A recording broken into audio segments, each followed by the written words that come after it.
We're so excited to start our second round of hatching our own eggs. The eggs that we put in the incubator are going to be our speckled Sussex hen eggs, as well as the Brahma eggs that we got from a friend.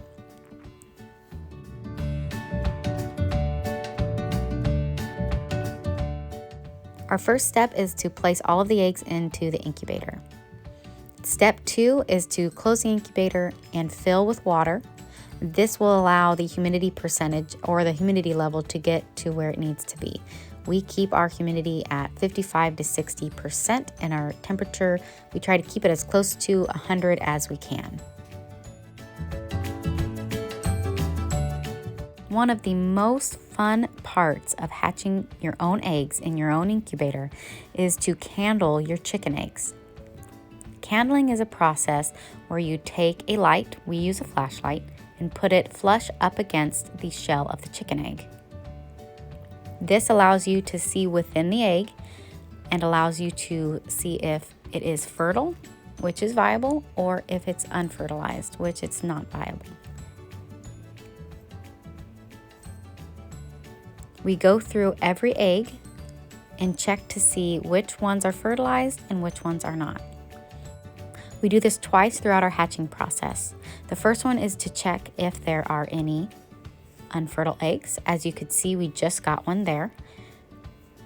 And it also allows us to see if any of the chicks die throughout the incubation process, as we have had that happen before, where there are chicks that are growing and then there's a certain point where they stop, lose all movement, and do not advance, and they end up not hatching.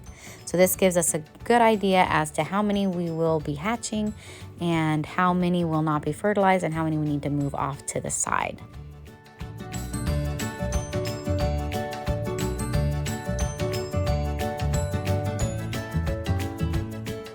There is a clear difference between a fertilized egg and an unfertilized egg.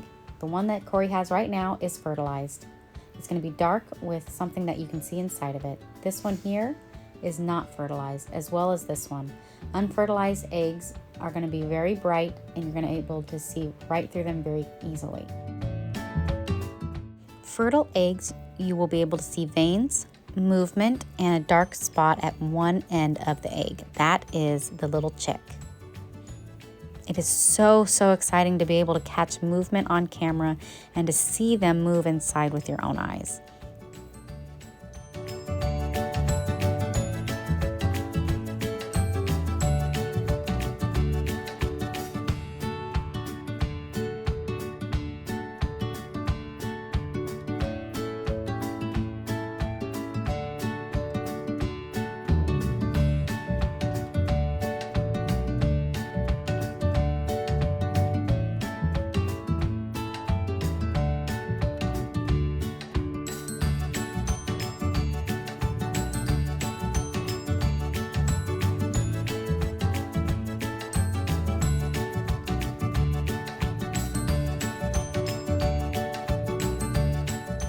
Currently have a couple trying to pop through. They will take about 12 to 24 hours to fully get out of their shells once they peep.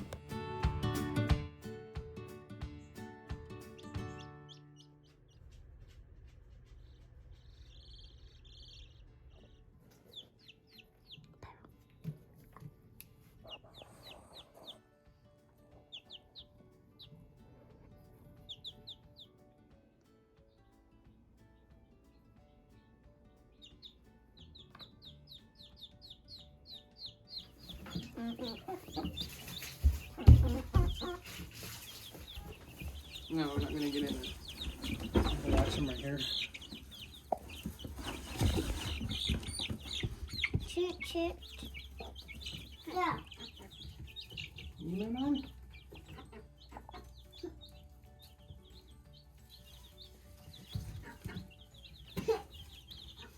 Here's our little brooding area. As you can see, we just did a plank of wood, half of a black and yellow, and then their heater warmers are facing into the box, so that way it traps as much heat as we can. It is February here in Texas, so the nights are cold, the days are warm, and it gives them plenty of room to escape the heat and get into a cooler area of the hatching, or the brooder rather.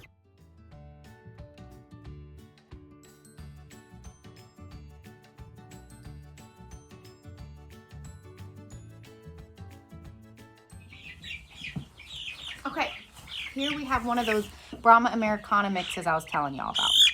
So, it's gonna be a much larger bird than just a plain Americana or an Easter egger.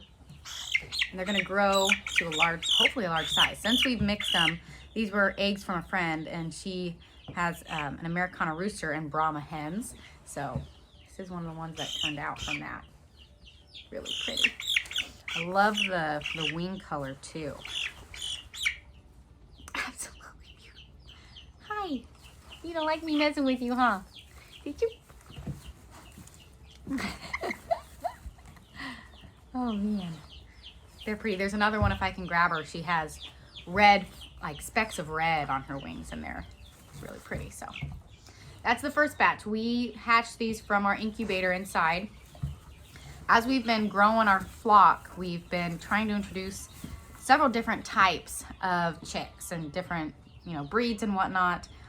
A diversified flock is going to help you not only in terms of different egg colors and types, sizes, and how often they lay, but it also helps in terms of diseases. Having a diversified flock will allow certain breeds of chicks, for example, that are stronger or more resilient than others in certain regards, and in the same way with others, some might be firmer against pests and some might be firmer against or more winter resistant. So having a diversified flock is really going to help you out in terms of keeping the flock healthy. So there's our first set. Let me grab some more for you guys. Okay, here's one of those black mystic ones I was telling you about, or the black onyx or mystic onyx. I'm not quite sure what it is. But one thing I first saw that was interesting is their feet. You see how they have a double little back claw here? I'm not quite sure what that's called. I'm gonna do some more research and see if this is common or if it's just to this breed or if several breeds have this, but they're really, really beautiful, really dark ebony, and I'm hoping that their eggs are going to be a dark brown as well, because on their little info sheet it just said brown. It didn't describe as to the depth of the pigment that the eggs would be, but they're quite interesting. So I'm going to grab another one, see if I can find it, and see if all of them or the majority of them that we grab are going to have those same really cool feet. If you can see, there's that extra guy there. Fascinating, absolutely crazy. This is the other reason why we love getting different breeds on the farm. Is it's just fun to have a mix. It's fun to look out there and see all sorts of beautiful different plumages, colors, sizes. We're looking into getting some silkies soon, so hopefully some frizzled. The frizzled silkies are just the cutest. So there's this guy. Let's see if I can grab some more. I got a little Brahma, a baby Brahma. So this one is about a day, 2 days old. We just picked these up from our local Atwoods last night actually. So these guys are gonna have, ooh, here, let me see if I can get, these guys are gonna have these feathered feet. Come on, show them your feathered feet, buddy.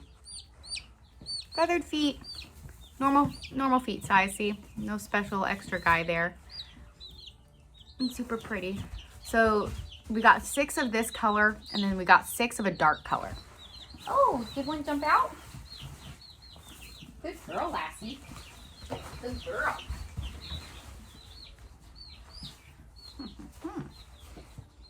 Here is actually another breed that I was going to grab for y'all. This is the red-laced Wyandotte. The reason why I can tell that this is what it is, because they all look pretty similar. If you're looking, you're seeing possibly speckles of like this yellow gray fur and the dark color, and then the face has coloring. But the big thing that gives it away that it's not a Brahma is there's no feathery feet. As you can see, no feathers on the feet. So I'm gonna try and grab some more of those black ones and see if they have that crazy double footy thing. Because for our farm dogs that we just recently got to watch over the herd and the flock full time, they don't come inside with us like our Dutch Shepherd does at night. He's a family protector dog as well. The Great Pyrenees dogs, they stay outside all the time, and they have an extra dew claw. So I'm wondering if it's similar, that the breed of the Black Onyx or whatever breed that we got just has bred an extra claw, or if it's just that little guy. So we'll find out. The one I just grabbed, normal footed feet. I'm wondering if just that one has an extra claw, and he's just unique. Crazy. That would be crazy. Oh my goodness. Okay, put you back. That extra footed, and I'm actually going to move him out just to make sure I'm not like grabbing the same one over and over again and thinking, oh, here's another one, and oh, here's another one. So, oh my goodness, crazy to think that. You're funny, dude. Got an extra foot. Or extra claw, rather. Now see if I can find any more. More of the straight black ones. He's the only one. Look, here's another black one. That straight Black Onyx one. You can see normal feet. Crazy.